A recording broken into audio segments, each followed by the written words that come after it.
I know I had a number of moments early on working over at the St. Mary Visitor Center. As you kind of get to the edge of the building and the building is no longer blocking the wind, I've had things that just got sucked right out of my hand. That's Debby Smith.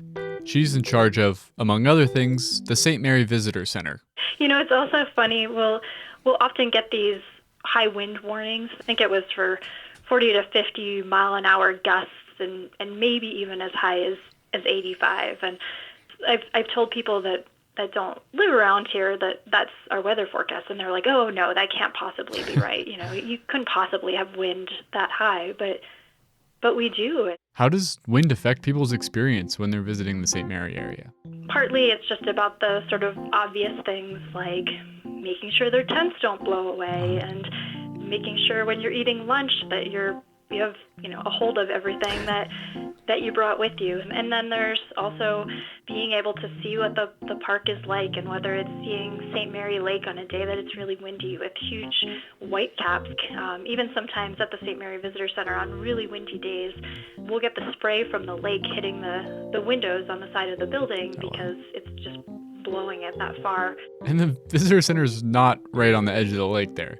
The wind has to carry that spray over a quarter mile for it to hit the building. When people are hiking in St. Mary, what are some of the effects of wind that they might see in the plants or the landscape? One would be flagging on trees.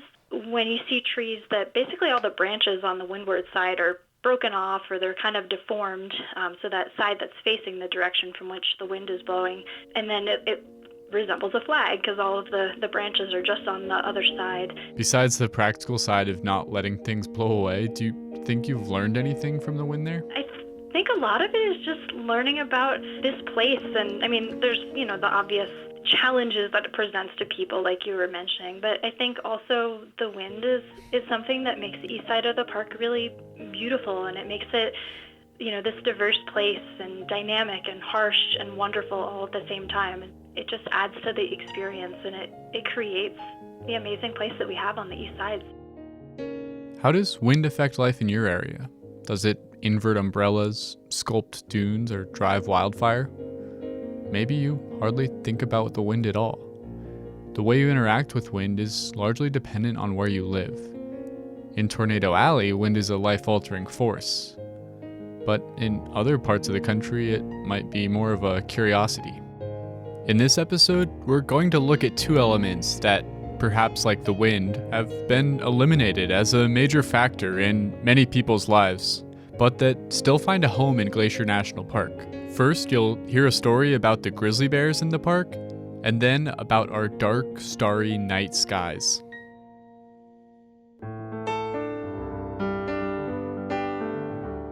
Welcome to Headwaters, a Glacier National Park podcast, brought to you by the Glacier National Park Conservancy and produced on the traditional lands of many Native American tribes, including the Blackfeet, Kootenai, Salish, and Kalispel people. We're calling this season the Confluence, as we look at the ways that nature, culture, the present, and the past all come together here. I'm Andrew. I'm Michael. And we're both rangers here. In this episode, we'll be in the St. Mary Valley.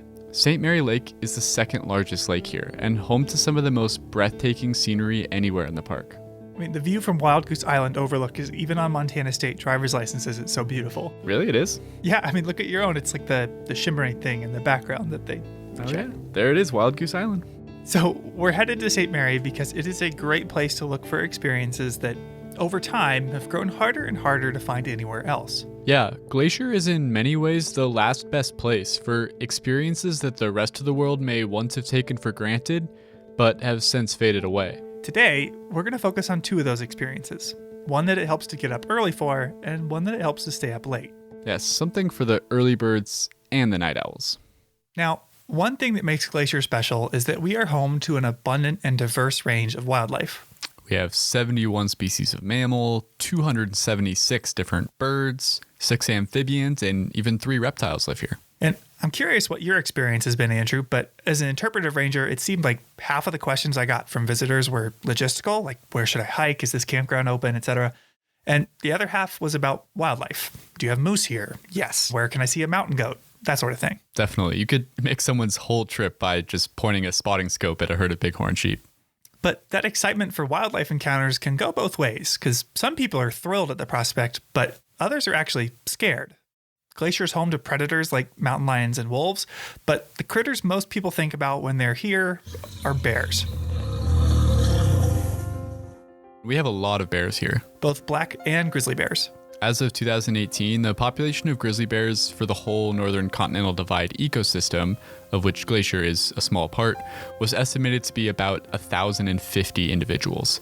Of these, about 250 to 300 would live in Glacier. Wow. Some bears are going to spend part of their lives in the park, part of their lives outside of the park.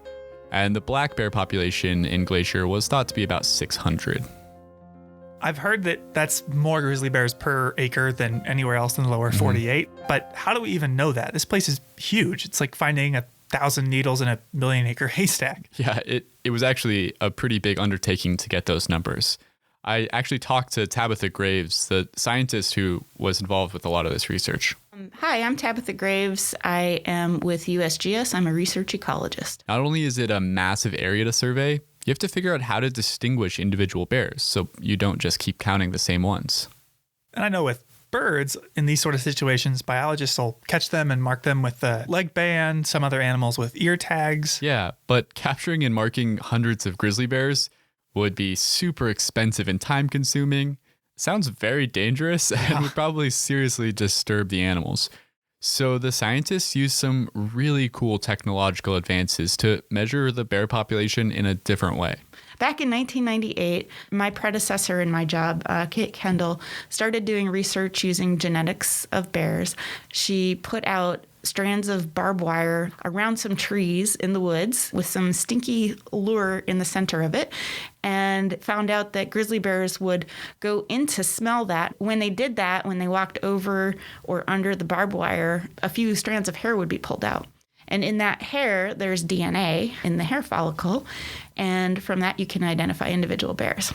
With the DNA captured in a hair trap, you could tell how many distinct individuals were around. This initial experiment proved the concept, and then they did a much bigger study in 2004. Before we got a population estimate, it was the first population estimate that had good confidence intervals and was fairly precise. That was 765 animals was the point estimate in 2004. From there, they took the survey even wider, and I cannot overstate how big of a project it is. They were monitoring a ton of hair traps across the whole northern continental divide ecosystem. Michael, do you want to take a guess at how many rub sites they were monitoring for bear hair? Well, I imagine they tried to put them all over the park in the different regions. I'm going to say maybe like 500. We had, across the whole ecosystem, there are around 4,000 rub objects per year. 4,000? Yeah. Holy crap, that's a lot. Yeah, and Tabitha told me that this genetic data is useful for a lot more than just those population surveys. That's the cool thing about having genetic data is that you can not only identify individual bears, but you can actually see who's related to who. For instance, they found that one male grizzly bear that had 101 descendants. So that included his offspring, his grand cubs, and his great-grand cubs. So how's the population doing now? It actually seems like it's still growing, even in Glacier National Park, which Tabitha said is good news. Well, we were actually surprised that the population was still growing in Glacier Park because the protections have been so strong here for so long. We thought it was possible that it would just be completely stable.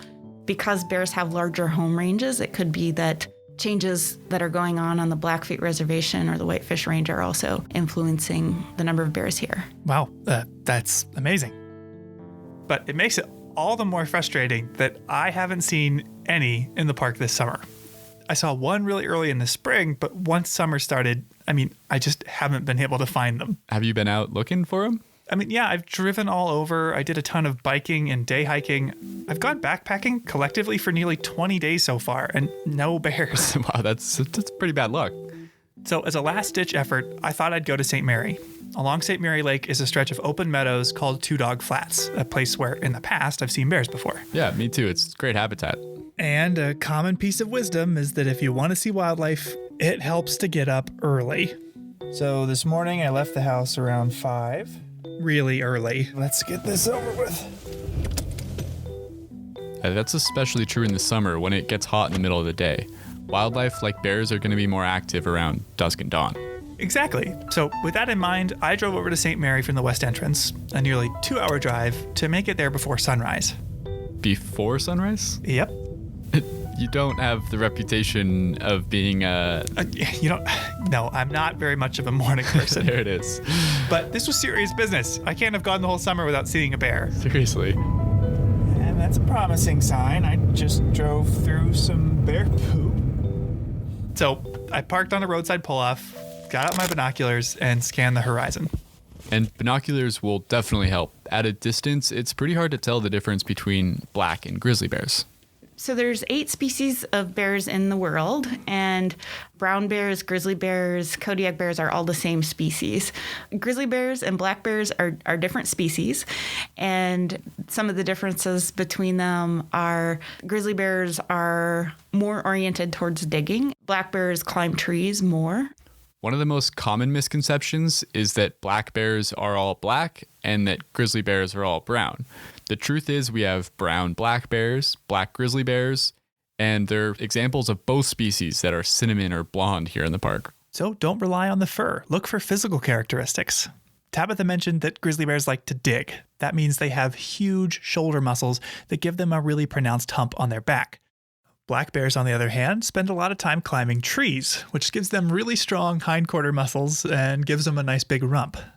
And there are other little things to look for too. Grizzly bears have longer claws, black bears have a straighter snout. But to use any of this information, you have to find a bear in the first place, which was something after an hour I had not managed to do. Well, the first thing I've seen that isn't a bush is a deer bounding through the field. You didn't find any bears there? No. How long did you wait? 3 hours. Oh, wow. I'm parked on top of a pile of bear poop. So I know that they come through here, but there's been nothing. But I didn't want to throw in the towel that easy. Just a few miles away, the trail to Otokomi Lake started, a trail I've also seen a bear on. So I decided to try my hand at seeing a bear while hiking. And with very high hopes of seeing bears earlier in the summer, I interviewed one of Glacier's resident bear experts. Could you introduce yourself? Sure. Well, Michael, I'm Bob Adams, and I have been here in Glacier as a seasonal ranger for specifically 44 seasons before this. Bob is a legend in Glacier. After serving in the military, he came to Glacier on a whim in 1966, went on a day hike to the Sperry Chalet, and wound up meeting his now wife, Carolyn. And I did a lot of hiking up to Sperry. In fact, I packed a half-gallon ice cream solid with dry ice and packed it up to Sperry. I think that's the only reason that Carolyn and I ended up together. I don't know. That ice cream? The ice cream, you betcha. More or less, he's been here ever since, wearing a variety of hats. He's staffed entrance stations, campgrounds, done law enforcement, but has spent most of his time as the lead bear management ranger in Many Glacier. I haven't counted up exactly the number of years, but it's been about 25 to 30, I would say, as bear management ranger at Many. A job that often entails direct contact with bears, even deciding if a trail needs to be closed for bear danger. But to hear him say it, the job is mostly about people. My emphasis is in meeting the public and trying to educate the public every day on the trail about bear safety, certainly, and safety around large animals, and safety in regard to other environmental hazards of the park. I figured he'd be the perfect person to ask about how to safely see a bear on trail. The ideal situation, in my estimation, for seeing a bear, black bear grizzly, is when it's way more than 100 yards away from you, up in a hillside or down in a valley.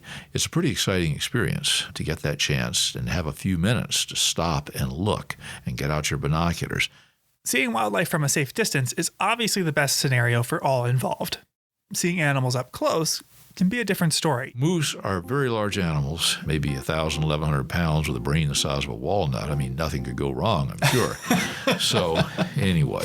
If you're in its personal space, any animal, or person for that matter, will respond more dramatically. So, keeping wildlife at a distance is step one.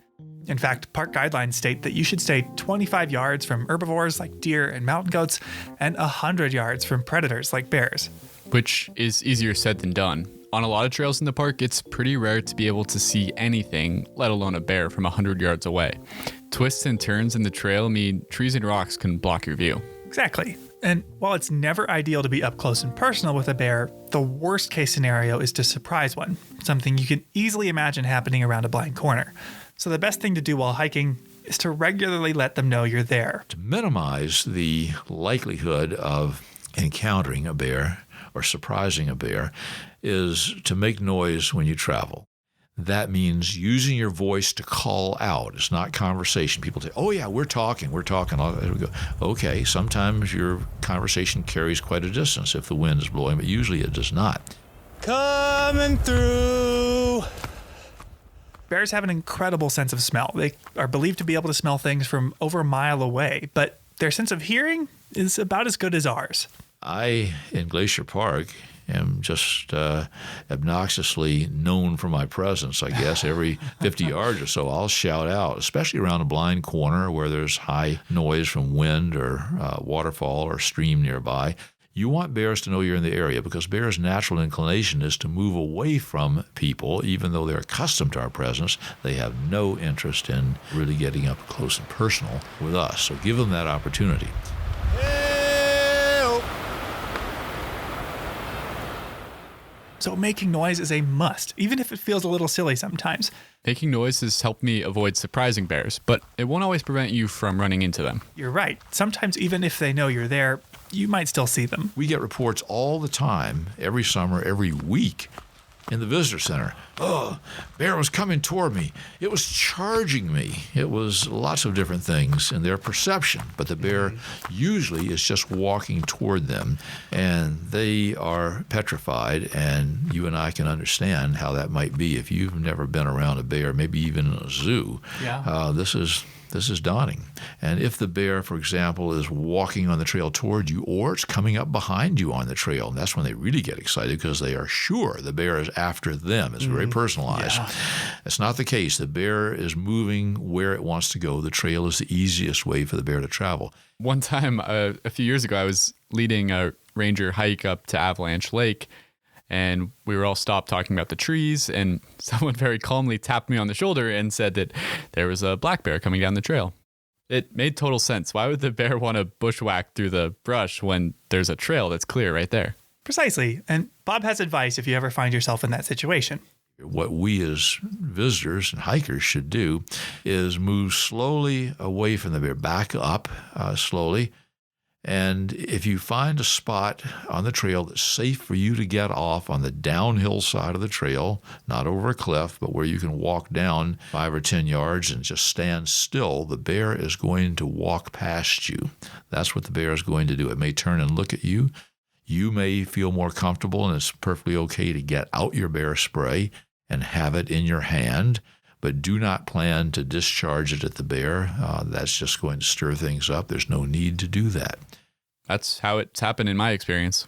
Just moved my group off as far as we could, and the bear just strolled right past us and kept minding its own business. But he also mentioned bear spray. He did. Bear spray is the #1 recommended deterrent for diffusing or preventing bear encounters. Easier to use and shown to be even more effective than firearms. But what is it? Well, it would be a dangerous mistake to think of it as a repellent, like mosquito repellent. You do not want to spray it on yourself. What it is a high volume, high concentration, high pressure can of what's essentially pepper spray. And having been on the wrong end of an accidental discharge, it is not fun to deal with personally. This stuff is very effective if used properly. Emphasis on if you use it properly. Because most people do not take the time to learn a couple of things about bear spray. One is when one should use it and how. So if you're visiting the park, you should get bear spray, but you should also head to a visitor center to learn how to discharge it. Yeah, during the summer, we would lead twice daily bear spray demonstrations at the Apgar Visitor Center, using a can of inert spray that doesn't have the pepper in it to show people the ropes. There are some basics, like knowing you've got 5 to 7 seconds worth of spray in there and knowing where to aim. You just have to aim it correctly. You want to aim it down so that it hits the ground in front of the bear that's moving toward you, so it rolls up into the bear's face. You don't want to aim it straight at the bear's face because it comes out in a cone-shaped pattern. Half of that bear spray will go over the top of the bear's head. You don't want that. And you don't want to do this when the bear is 30 yards away or 20 yards away. It is not effective. Armed with that knowledge, you can prepare for an instance when it would be needed. If you surprise a bear which is the most likely scenario for getting hurt by a bear, especially a sow with cubs, coming around a blind corner, and you have not been making noise or whatever, it didn't work. You're at 20 yards from the bear or less, and suddenly that bear comes at you. That bear is moving 44, 45 feet a second. I mean, you don't have time to think about this. While you are aiming at the bear's chest and at its paws, you're going to discharge that spray. You can give it a short burst as soon as you get that out of your pack. Give it a half second or so if the bear is at 20 yards. Within a very short time, it's going to be on you. Discharge the whole thing in its face. I mean, just hold it down. With a face full of bear spray, that bear is going to scamper off in search of a quiet place to wait out its new whole head hangover.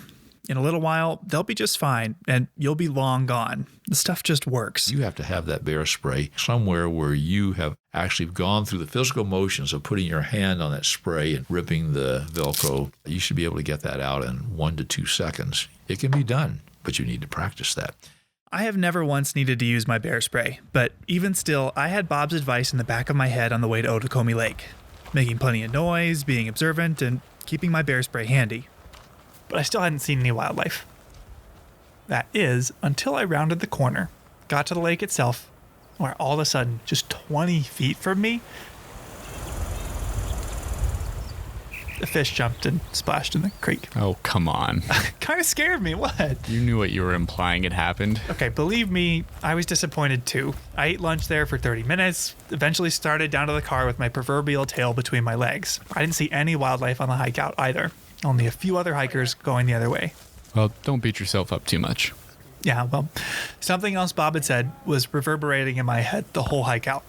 No matter how badly I wanted to see a bear, most people are going to walk up any given trail at Mini Glacier or elsewhere in the park, and they're not going to see a bear, either a black bear or a grizzly bear. They just aren't. Just because they're more common here than elsewhere doesn't mean you're going to see one. And even if more times than not you don't see one, you always have to be prepared in case you do. Because normally, you see them when you least expect to. I see people stopped. Sure enough, I had given up all hope as I began my long drive back home. I mean, I'd been out for nearly 12 hours. But before I could even drive out of the St. Mary Valley, I noticed cars parked at a roadside pullout. Oh? And I thought back to one more thing Bob had mentioned. Bear jams. And a lot of them are just happy to see them from the roadside, which creates some other problems.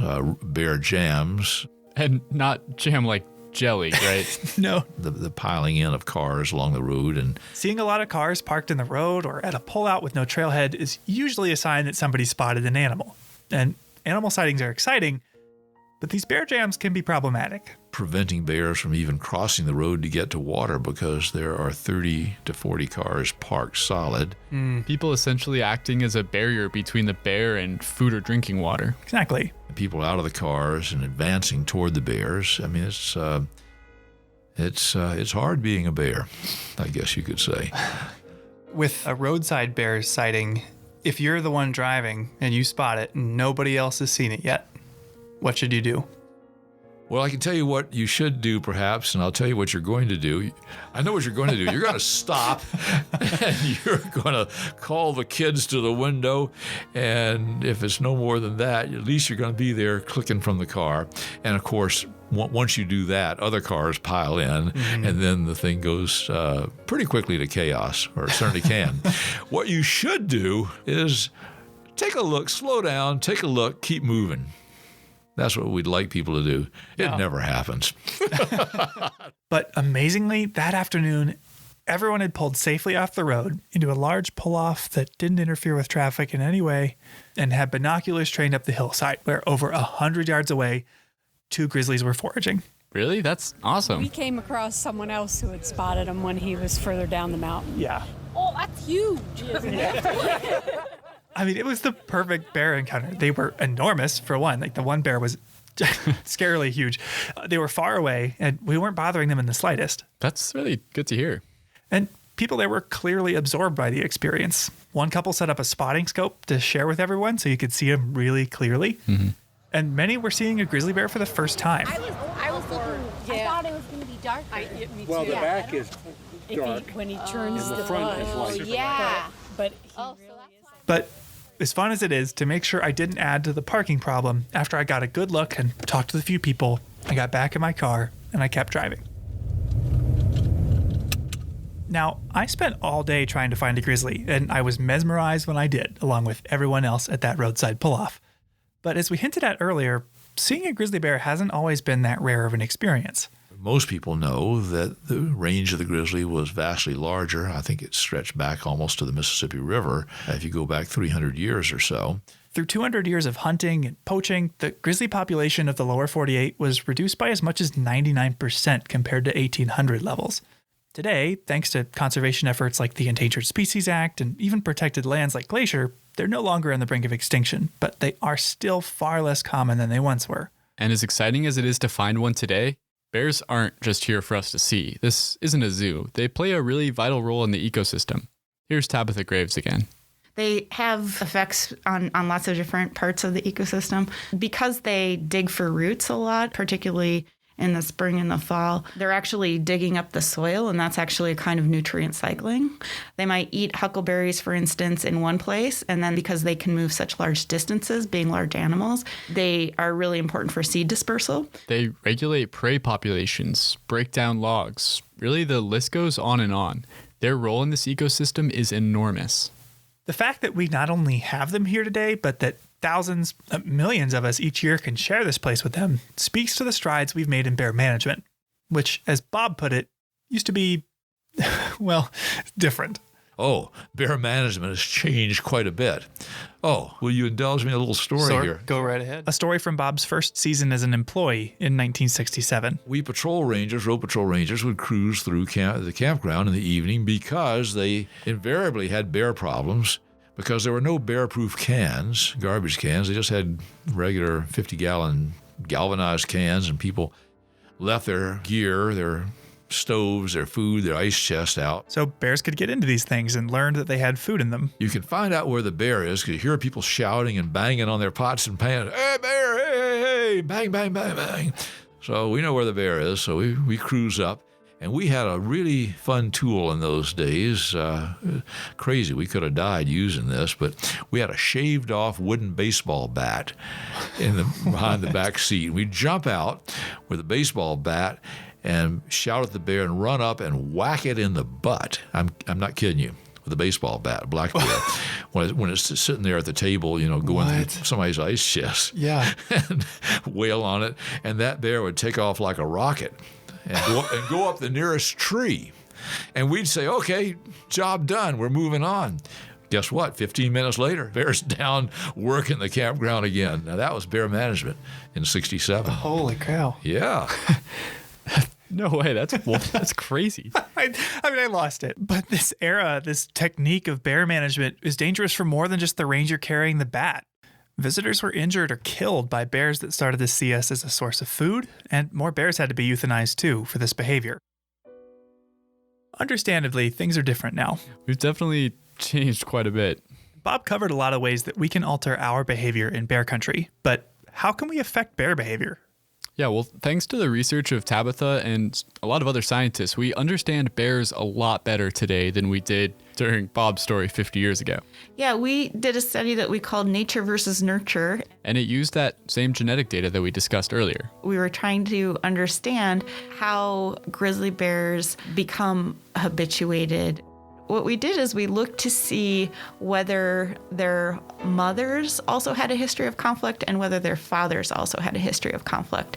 We found that offspring who got into trouble were more likely to have mothers that got into trouble.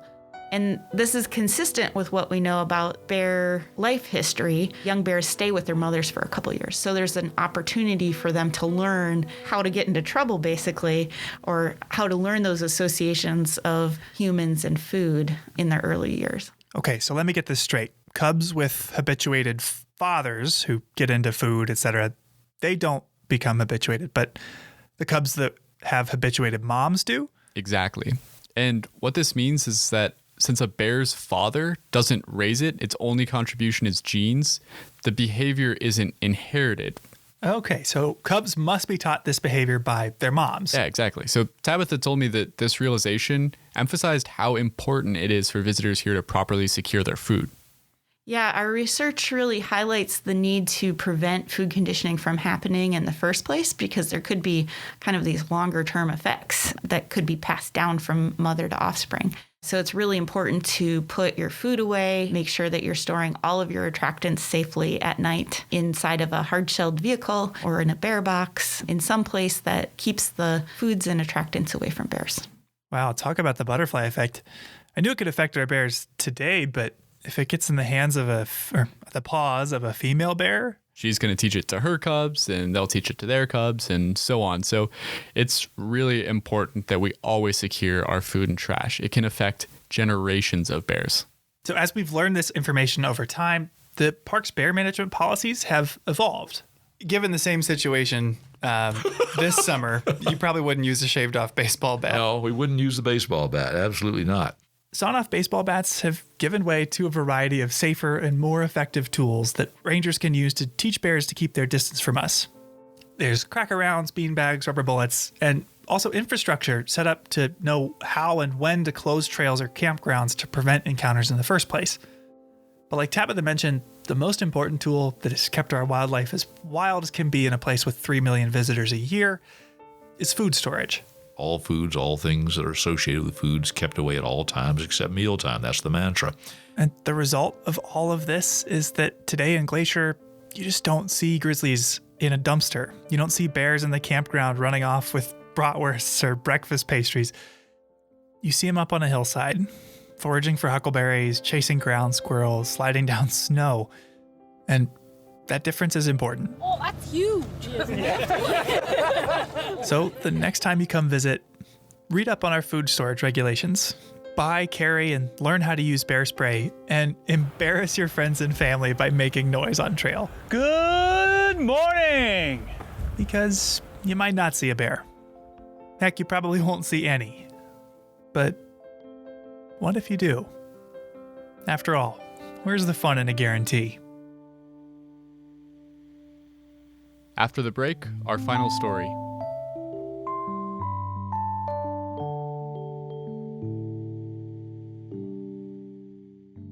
Each episode, we seem to cover at least one thing that, like this podcast, wouldn't be possible without the support of the Glacier National Park Conservancy. With the help of some friends over there, we got the number of Executive Director Doug Mitchell and decided to call him up out of the blue to ask about these projects. For this episode, we wanted to ask about their support of astronomy programs.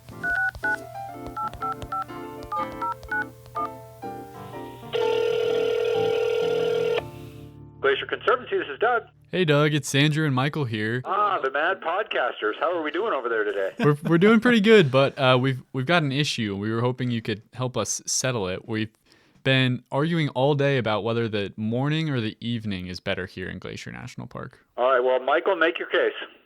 Okay, so I think that the evening is better because there's nothing worse than having to get out of bed early in the morning, and it's a lot easier to stay up late. And the sun doesn't even set, it seems like, till 10 p.m. at some points in the summer, so that's why I think it's better to stay up late. All right, very good. Andrew, counterpoint? Well, I've got to say, the morning is the best time to be out in Glacier National Park. You get out early, the sky is all lit up with the sunrise. You really can just get going on your day and enjoy all the beautiful scenery. In the evening, it's cold, you're sleepy, can't see much. So, in my opinion, you got to get out early when you're in Glacier. Wrong. Michael, you are the winner. No doubt about it. For those of my age group, that is a Saturday Night Live ripoff. But we love the evenings here at the Glacier National Park Conservancy because there's so much programming that goes along with the night skies. So evening is the right answer. Woo! Told you. Well, I should have known Doug would come down on your side since the Glacier National Park Conservancy funds so many dark sky and astronomy programs in the park. Yeah, I'm going to be holding this over his head for the rest of the day. As you should. You are the king. Long live the king. All right. Well, thanks for the time, Doug. We'll talk to you later. Of course. Thank you, guys. Call anytime. Cheers. Yeah. Bye.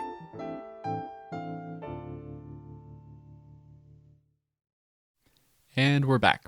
One of the things I think is so unique about this place is that people have a chance to interact with wild animals that are in their natural habitats. It's an experience that would have been really common for our ancestors, but to most modern people, it's just really not part of life anymore. That's interesting to think about. For thousands of years now, knowing how to interact with large carnivores that could kill you would have been an essential skill, but at some point it just stopped being part of most people's lives. Yeah, it's so interesting to think about these situations that were part of what it was to be a human for hundreds and hundreds of generations.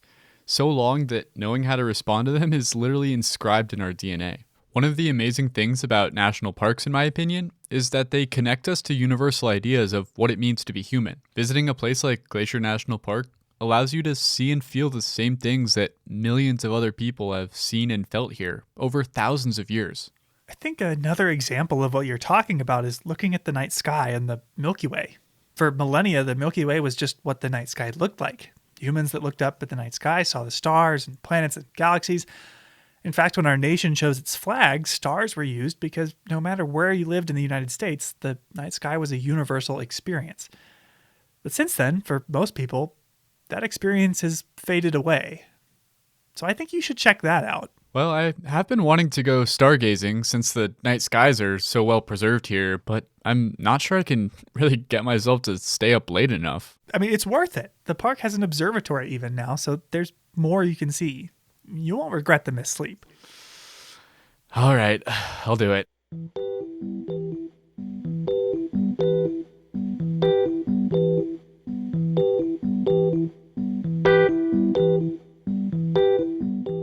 Armed with 2 cans of iced coffee, some high-energy music, and my microphone, I drove across the divide from my APGAR office to Glacier's observatory at the St. Mary Visitor Center. There, I met Lee Rademaker, the ranger who spearheads Glacier's astronomy program. Hey Lee, good to see you. As he started up the observatory and aimed the telescope, I asked him some questions about Glacier's night sky program. First of all, what do we mean by dark skies? Dark skies are more than just a night sky. Dark skies are really about a sky that lacks light pollution. It's stray light that shines up into the sky. It creates a sky glow, and they are getting rarer and rarer. Okay, so light pollution is extra light that is making the stars less and less visible? Yeah, that's right. And having dark skies is actually pretty important. So in the biologic realm, basically every single organism that lives on the surface of this planet has evolved with a day-night cycle. Our internal workings rely on that day-night cycle to reset the clock. And it's not just, things with eyes. Plants are also impacted by light pollution or by a lack of dark skies. All right, that makes sense. Plants and animals are used to dark nights. If light pollution makes the night brighter, it can throw things off. Yeah, but there are cultural impacts too. Culturally, dark skies are really important. Throughout time, societies around the world have relied on the skies to help tell stories, to help know when animal migrations are going to occur, know when seasons are coming. The skies really help them kind of predict the world around them. For Lee, the dark skies are one of the best parts of working in Glacier National Park. To me, dark skies are an opportunity to discover. It's an opportunity for things like mystery and awe. And sharing that sense of discovery with visitors is really rewarding. It's really kind of fun because a lot of people that come to the park have never had the opportunity to experience truly dark skies. They often are in a sense of disbelief about what they're actually seeing. And on more than one occasion, people have thought that we were tricking them when we were showing them Saturn through a telescope. They're just kind of blown away and in true disbelief. That's a really fun experience for me to be part of. Glacier National Park has made a massive effort to expand the opportunities for visitors to experience dark skies here, all of which culminated in Glacier, with Waterton Lakes National Park in Canada, being designated the world's first transboundary dark sky park. The process of becoming an international dark sky park was pretty extensive. The park started by hosting night sky interpretive programs. Then, a lighting inventory was conducted, looking for lights all around the park that unnecessarily shine up into the night sky. These lights were then replaced with less polluting and more efficient lights. And we were able to do that with the help of the Glacier National Park Conservancy.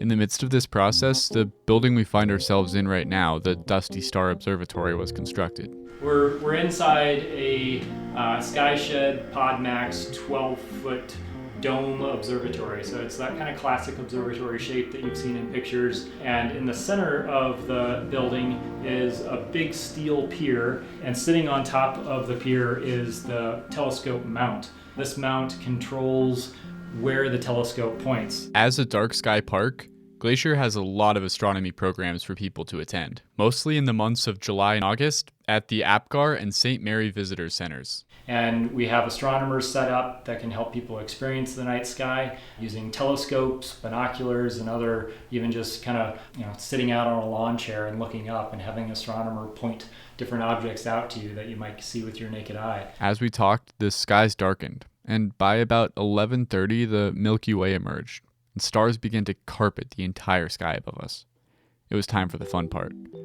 Lee pointed the telescope at the planet Saturn.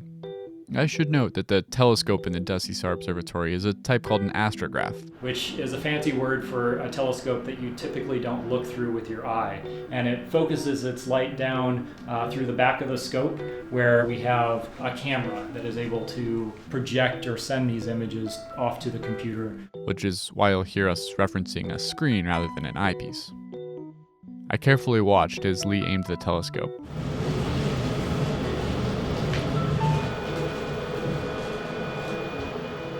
So right now, Saturn has popped up on the screen, and right now it just looks like a really bright white oblong shape.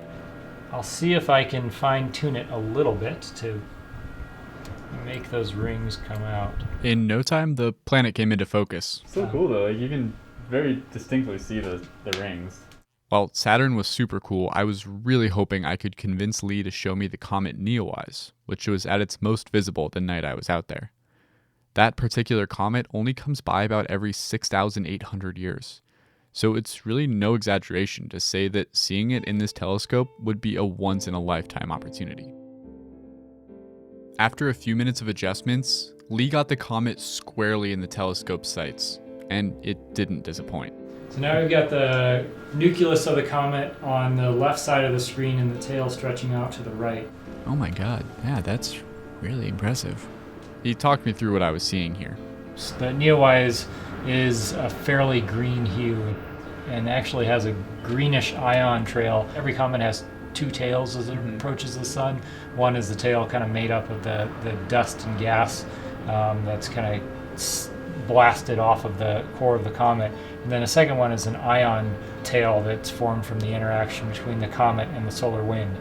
And so the ion tail is kind of this greenish blue, and then the comet itself is more of a kind of a greenish emerald almost color. Wow, I'm so jealous. I told you it was worth staying up late. Did you get a picture? We did. Here, check it out. Oh wow, you could really see the tail and everything. We should put that on the park's website for listeners to see. That's a great idea. We can get it up there. By now, as we looked at the comet, it was getting really late.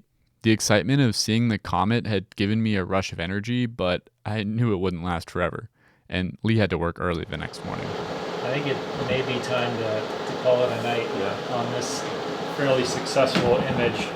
I have a 7 o'clock shift tomorrow. Oh, yeah, I gotta drive back to West Vegas. You can enjoy the stars on any clear night in Glacier, even if you're not able to make it to an astronomy program.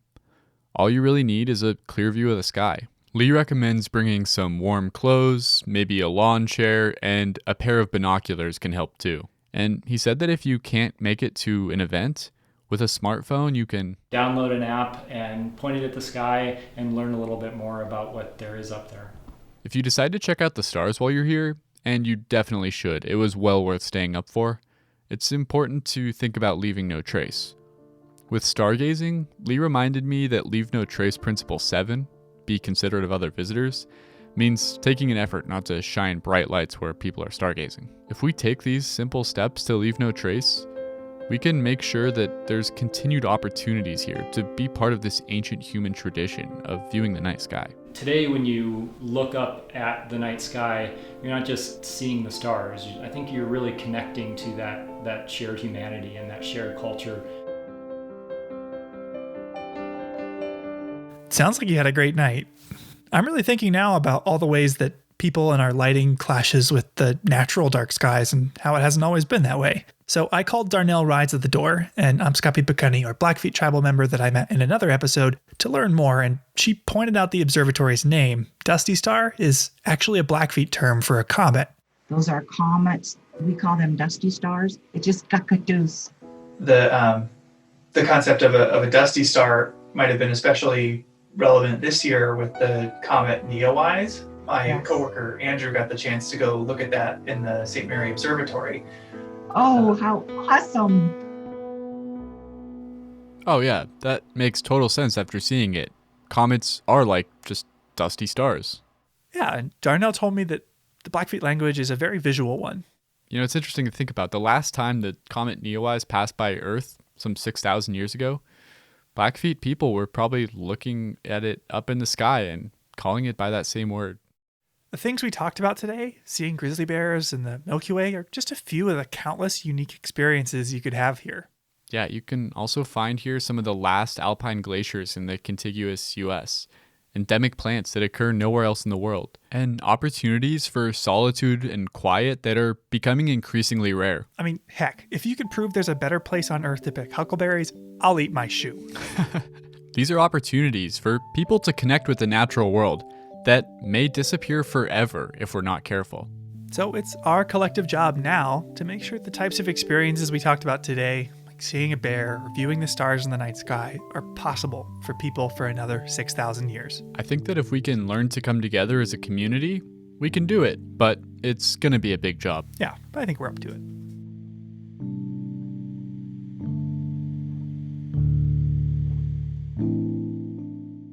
That's our show for today.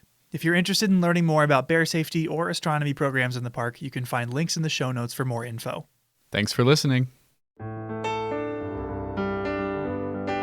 Headwaters is a production of Glacier National Park, with support from the Glacier National Park Conservancy. The show was written and recorded on traditional native lands. Andrew Smith and Michael Feist produced, edited, and hosted the show. Ben Cosgrove wrote and performed our music. Alex Stilson provided tech support. Quinn Feller designed our art. Renata Harrison researched the show. And narrated the credits. Lacey Kowalski was always there for us. And Daniel Lombardi and Bill Hayden were the executive directors. Support for this show comes from the Glacier National Park Conservancy. The Conservancy works to preserve and protect the park for future generations. We couldn't do it without them, and they couldn't do it without support from thousands of generous donors.